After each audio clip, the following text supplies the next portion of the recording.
Okay, excellent. A couple of years ago, we commissioned the big Oscar Acoustics Workplace Noise Survey, which gave us some truly fascinating statistics, including if you're a male millennial from London, you're around 30% more likely to resort to physical violence in the workplace as a result of excessive noise.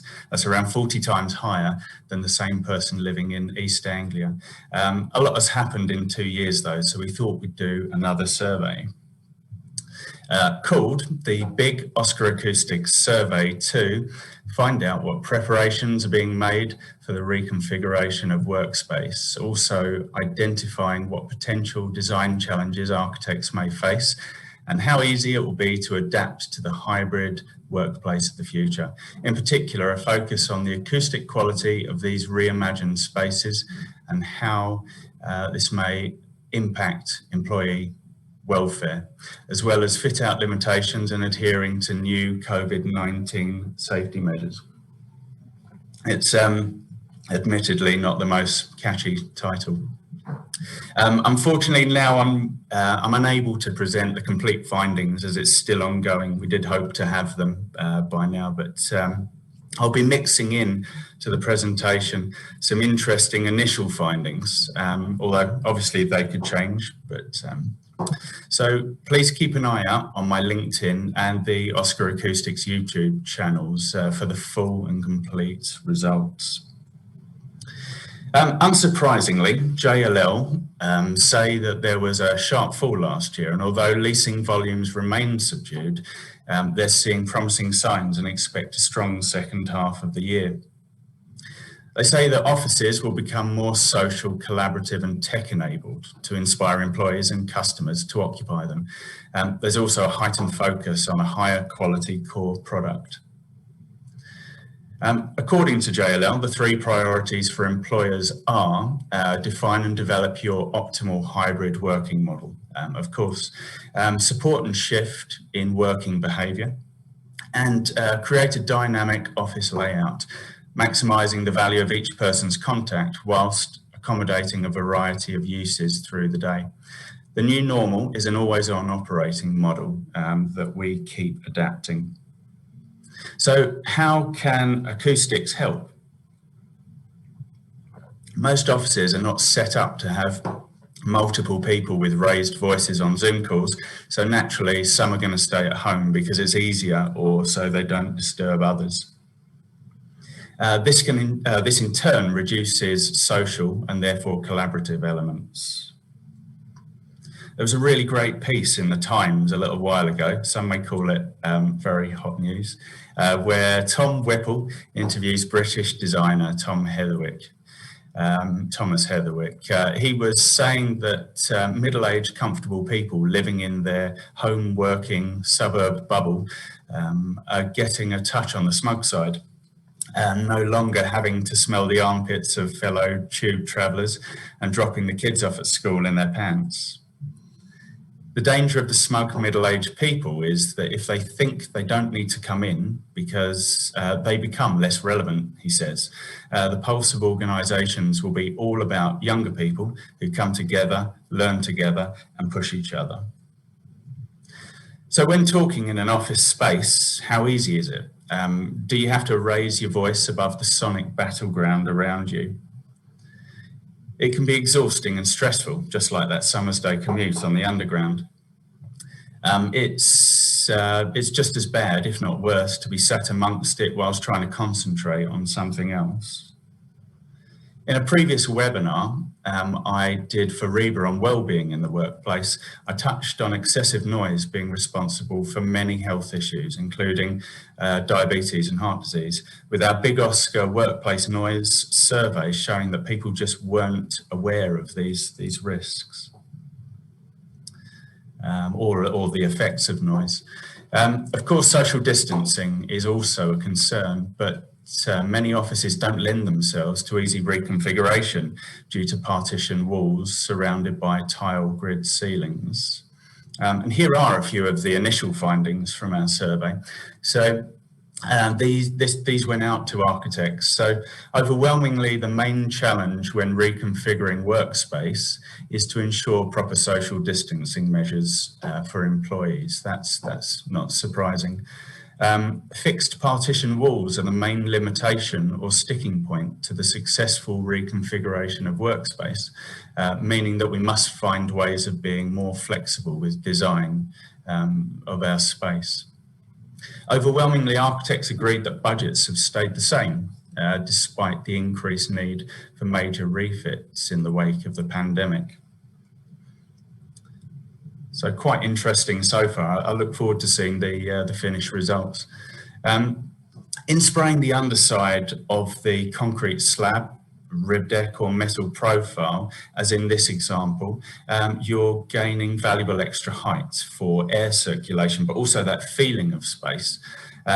This is one of our products, Sonospray FC, sprayed straight onto the metal profile in grey.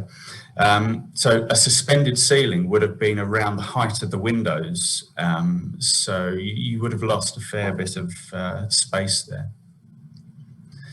It's also extremely economical and acoustically practical to treat the whole space. Depending on the project, we can spray up to 1,500 square metres per team. We're currently working on a large office building in Glasgow for Gensler and ISG, and had 7 teams working at the same time all the way through the building. So there's nothing that can acoustically treat a building faster. The saving is not just in the material rates, if you're going for the more economical Sonospray K13, for instance. It's the huge saving in program time as well. Time on a building site is extremely expensive. Imagine if treating the soffit like the sky and designing your perfect outdoor workspace. A little like this example, this is Sonospray K13 in blue. So apart from the outer walls, nothing actually touches the soffit. You might have desks or seating in the open, some enclosed seating areas, under cover, and pod-like structures for meeting rooms or enclosed offices. We're seeing this more often, and it really lends itself to complete space flexibility. None of this is interfering with what's above, so it can be moved or replaced at any time to suit the current needs of the occupier, who may need to adapt again and again in this fast-changing world. The Sonospray is also there untouched and ready for a change of tenant as well. This is another reason we're seeing an increase in the spraying of entire buildings during the Cat A fit out. This is Sonospray K13 Special, so a bit finer, and it's sprayed through the entire building at Gensler's lovely European headquarters in London. Sonospray also adds to the value of the property by having great environmental credentials. It's made from recycled paper, but it's treated to achieve Class O and B S1 D0 fire rating. And emissions credentials as well. It's M1 classified as a low emitting building material. It's compliant with the California Department of Health, Green Guard Gold, certified for indoor air quality. You've got BREEAM's indoor air quality, ISO 14025, and towards LEEDs as well as contributing to many of the well building standards sections. I refer back to some useful pre-COVID JLL data. Green offices are more likely to bring in a rent premium and less likely to sit empty. Buildings with BREEAM very good or higher certifications saw a rental premium of 8%. London developments with BREEAM outstanding or excellent ratings experienced vacancy rates of just 7% within 24 months of completion. In comparison, those rated very good recorded vacancy rates of 20%. Oscar Acoustics are now ISO 14001 certified as well, which has been very hard work, but well worth the effort. We've had so many people within the company working on this. The first year is always the hardest, I'm told. So there are so many changes that must be made and systems put in place, but it's all been worth it. One of our customers has recently gained an extra 5 BREEAM points on their project as a result, so that's good. Now, one of the recent projects that's done everything I've spoken about so well is one called Herbal House in London. Architects T.P. Bennett creating this beautiful Manhattan loft-style office. Working for contractor BW Workplace Experts, Oscar Acoustics applied 16mm of Sonospray K13 in mid-grey directly onto the concrete slab throughout the project. You can see it sort of between the concrete beams, amongst all the services, sort of quietly doing its job, blending into the surroundings there. So I'd like to thank BW actually for kindly allowing us to use their photos, and also credit Tom Green Photography as well. The photos, I think the photos are amazing.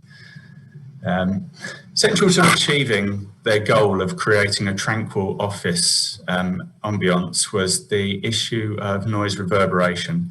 It was imperative that workers could communicate easily without needing to shout, and that staff could work harmoniously without distractions. The client needed to allow for agile ways of working, providing flexible environments that offer focused work zones, co-working spaces, and relaxed breakout areas. A combination of both impromptu and formal meeting rooms were also required. A library was also installed to provide a useful resource and social hub. One of my favourite spaces actually on the project. It's a stunning building, and one worth looking into more if you get a chance. There's been some great articles written on it. It's great, and there's a lot more images online as well. Now, it's easy to forget that actually we do a range of 5 finishes. So the product you saw there was the coarsest finish, Sonospray K13, but this finish you see now is K13 Special, which is tighter in texture. And Sonospray FC, which is the finest non-trowel finish in the Sonospray range. You see that up on the soffit. I think we sprayed directly onto concrete there. Sonospray FCX is sprayed and troweled to give a beautifully versatile, flat and pitted surface, like a pre-coloured render, and often appearing as plaster when used with downlights. Being a spray-only finish and troweled, but no baseboard, it's extremely versatile in that you can just create these incredible shapes. We went straight on to the GRG in this photo, and it really does look great. That's Hyde restaurant in London, if ever anyone fancies some amazing food as well. Oscar Elite completes the range and is the smoothest acoustic plaster on the market, appearing smoother than painted conventional plaster. So we do projects of all shapes and sizes, and not just huge offices. Now, I thought I'd end the presentation with a few of the most common frequently asked questions. We do get asked these a lot. So the first, can it be repaired? Yes. So the Sonospray K13 I showed you earlier, I could, if a scaffolder, because they do, if they were to knock, say for instance, a tennis ball size chunk out of the finish, I could repair that invisibly within around about a minute. And it's so easy to repair. We quite often actually train one of the main contractor's labourers to do repairs, so they don't always have to call us back if they don't want to. How does the Sonospray finish into intumescent steel beams? So we spray up to the steel, neatly edge the material, and then lever it away in a V shape. The Sonospray is superb in a fire, so levering it away allows the flame to get to the intumescent so that it can do its job. In practice, this is what it looks like in the Gensler office.